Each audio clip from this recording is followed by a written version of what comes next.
few people who are approximately 20 and a half years old. So about the time you were born, Heather and I were 3 months out from our wedding date. And in order to help us in our purity, we decided that for that 3 months leading up to our wedding, we were not going to kiss. So we did that. And we were successful in that for the most part, except for one little oops by Heather.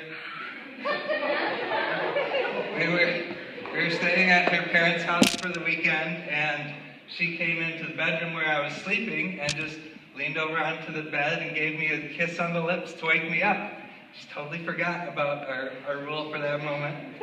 But other than that moment, we did that for the 3 months leading up to our wedding. And the person who married us was our campus minister, who's actually the fall retreat speaker this year.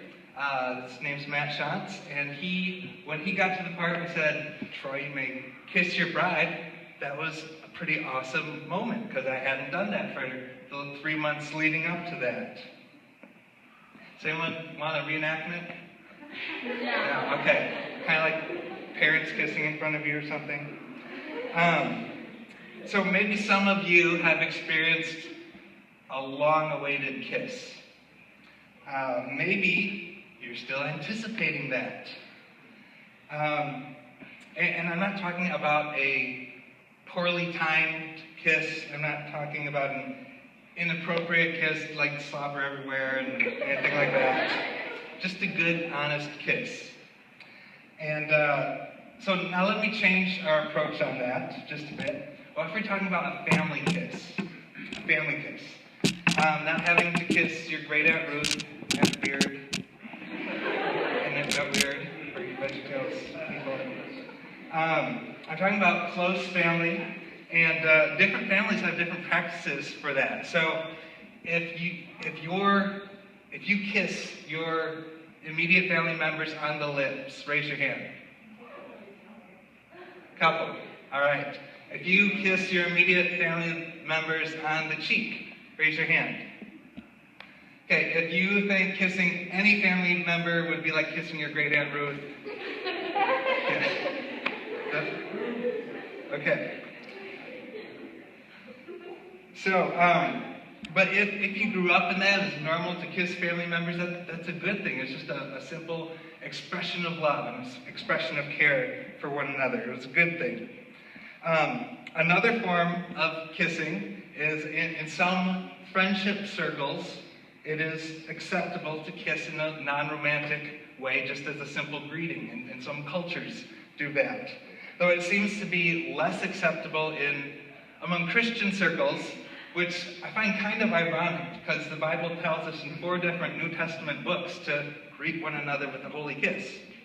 But we avoid that, because we're afraid it wouldn't be a holy kiss if we did that, probably. So why so much talk about kissing? Is this going to be like a Disney princess movie? That's not where we're going. Yeah, we'll watch one afterwards. I'm talking about kissing because that's what tonight's theme verse is about. We've been doing a series called Proverbs, Powerful Expressions of Truth, and tonight's message is called Honest Kiss.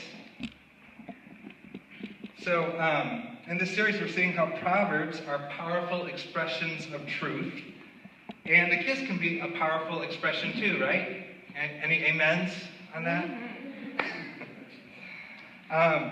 A holy kiss, whether it's appropriate one in a romantic relationship or acceptable among friends or family or in a culture, is a simple but powerful expression of care and love for people. So, now let's see how that powerful expression affects our real topic for tonight. Please grab a Bible or open up your Bible app to the book of Proverbs. We'll look at chapter 24, verse 26.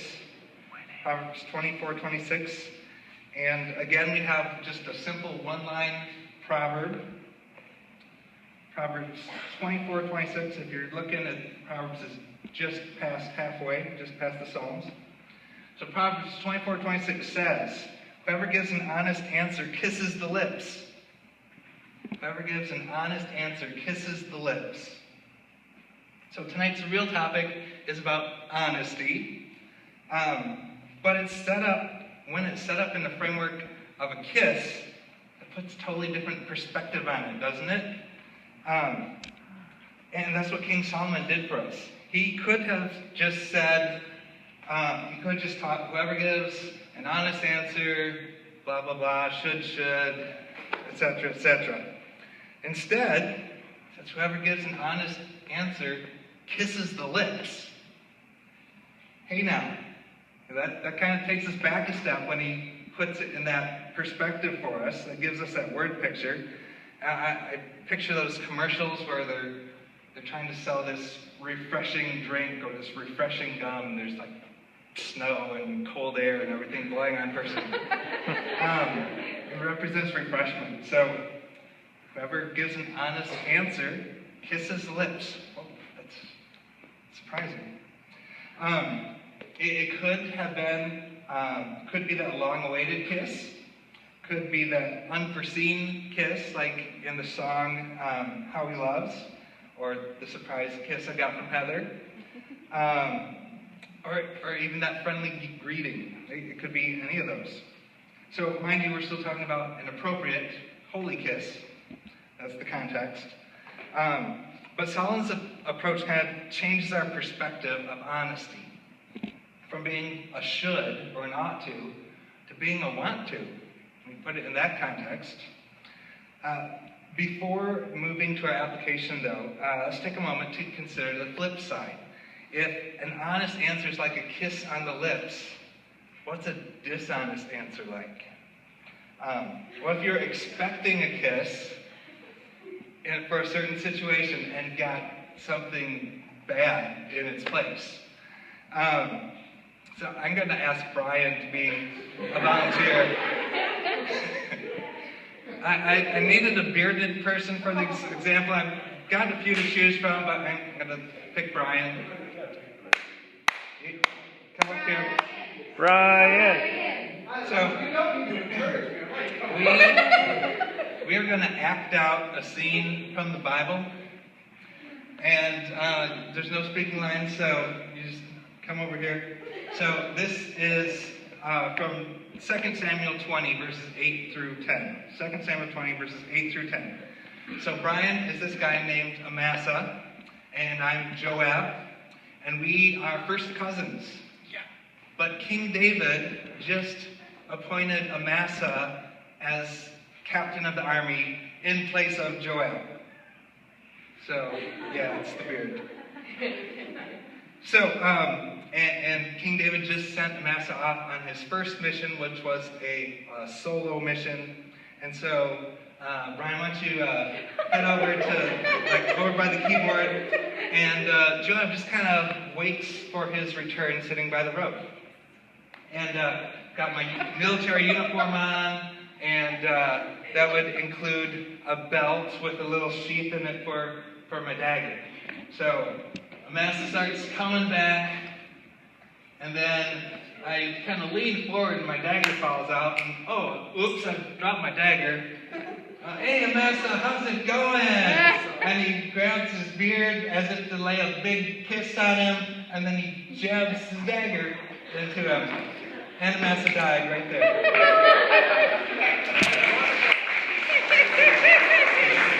Cool.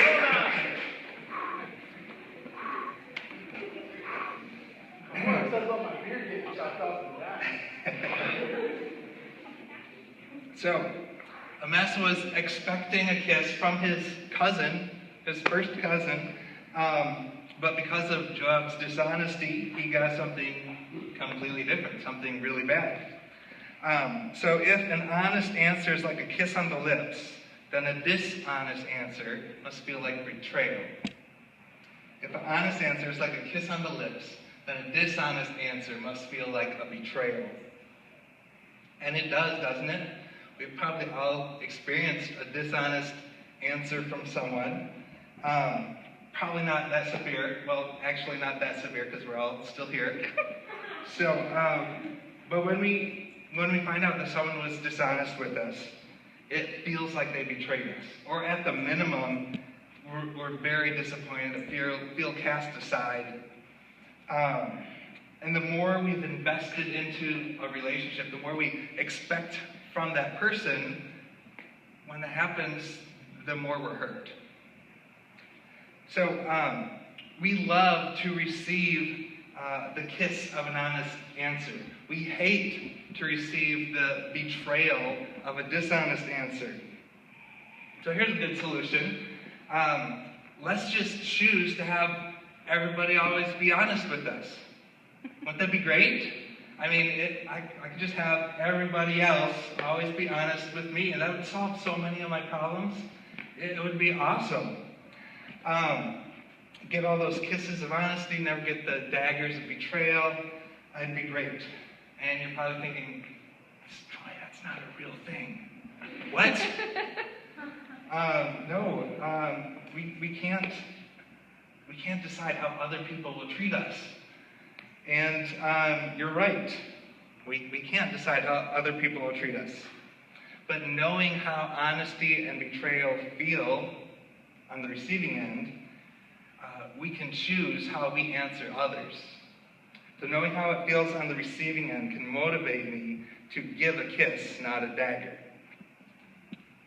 Knowing how it feels on the receiving end can motivate me to give a kiss rather than a dagger.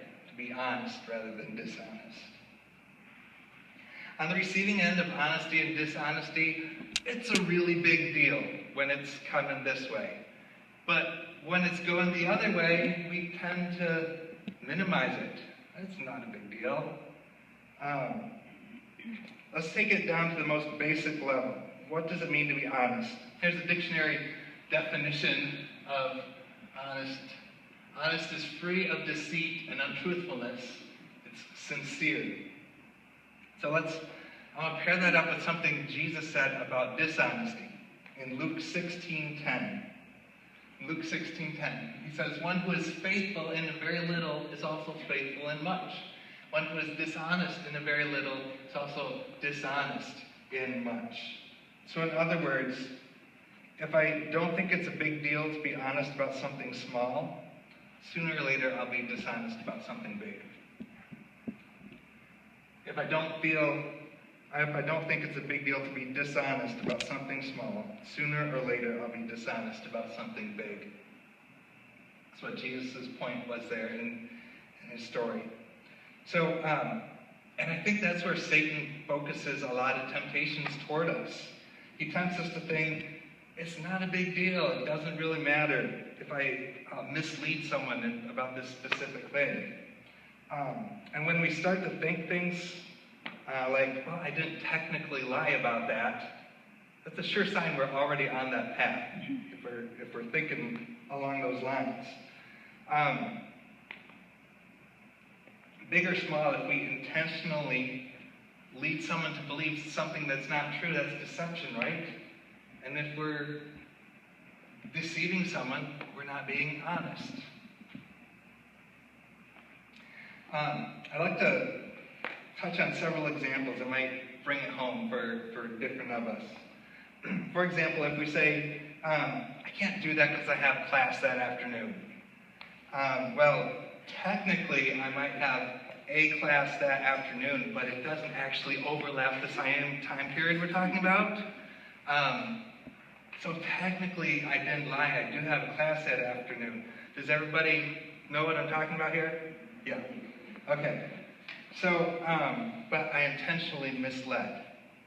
Well, what if I give a vague excuse in order to mislead someone about the real reason? You know, something came up. I can't. Sorry. And we might hope the person assumes that something big came up, a legitimate excuse, when we know it wasn't really a legit excuse.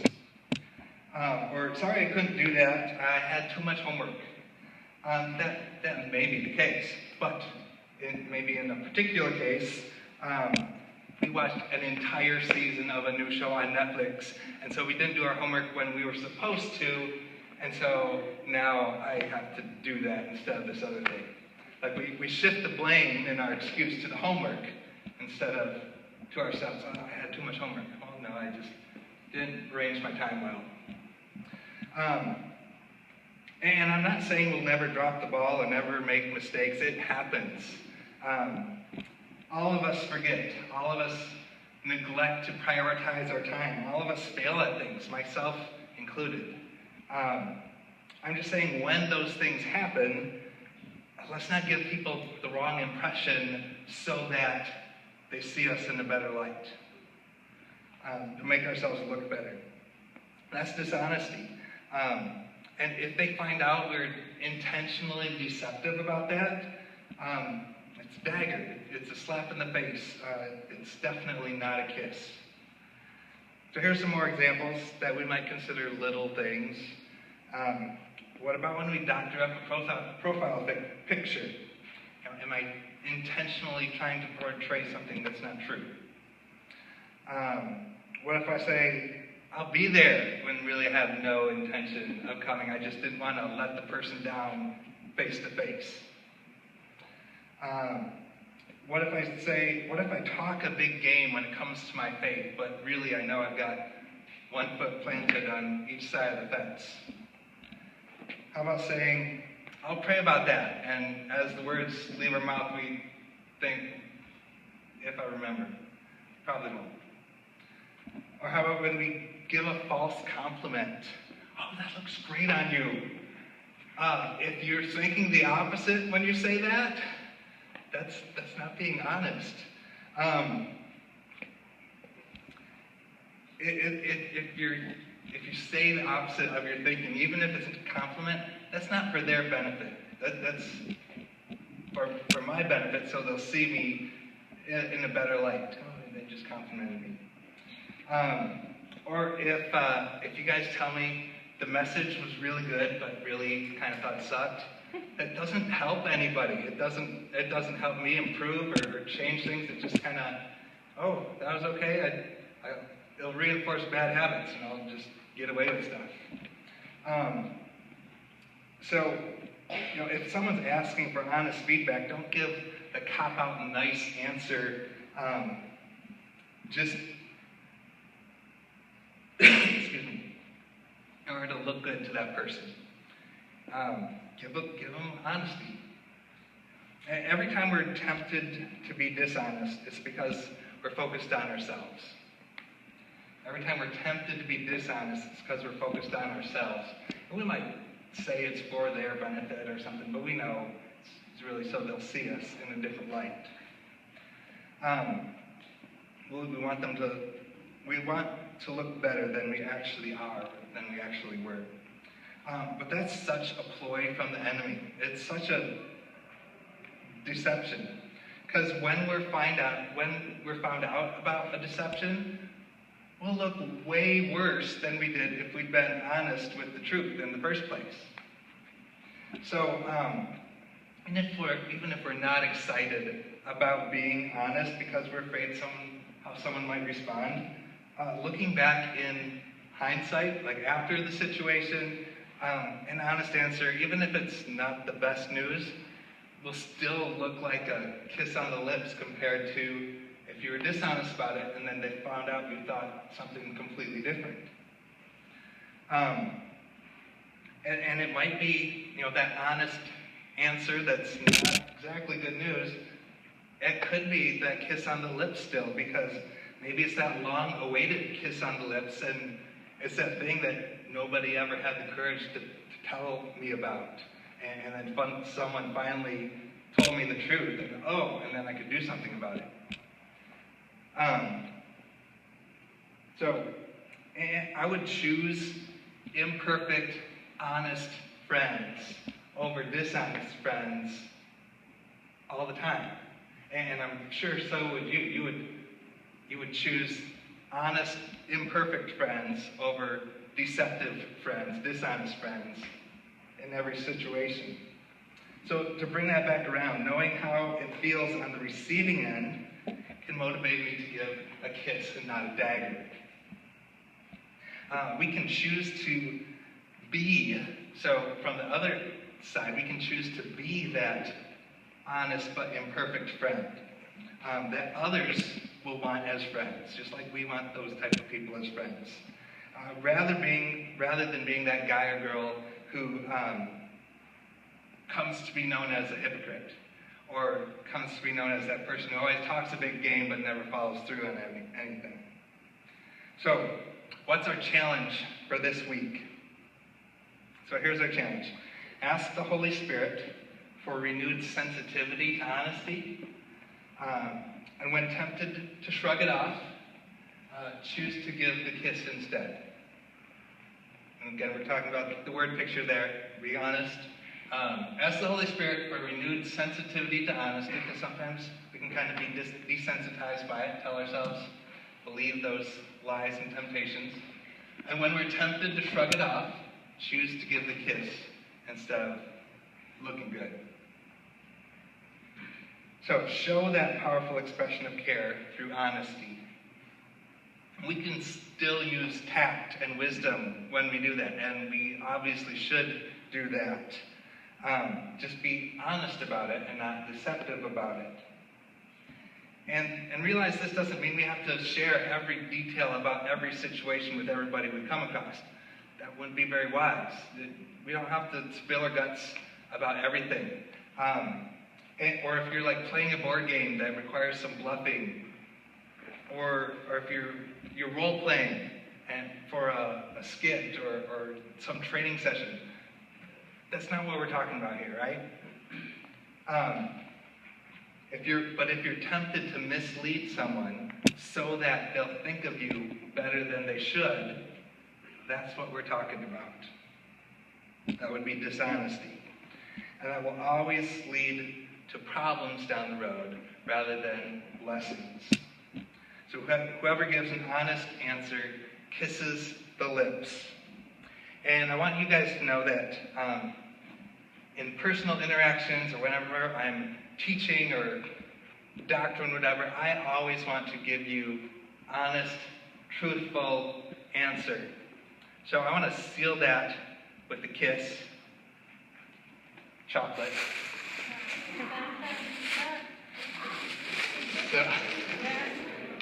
So grab a kiss and pass it around.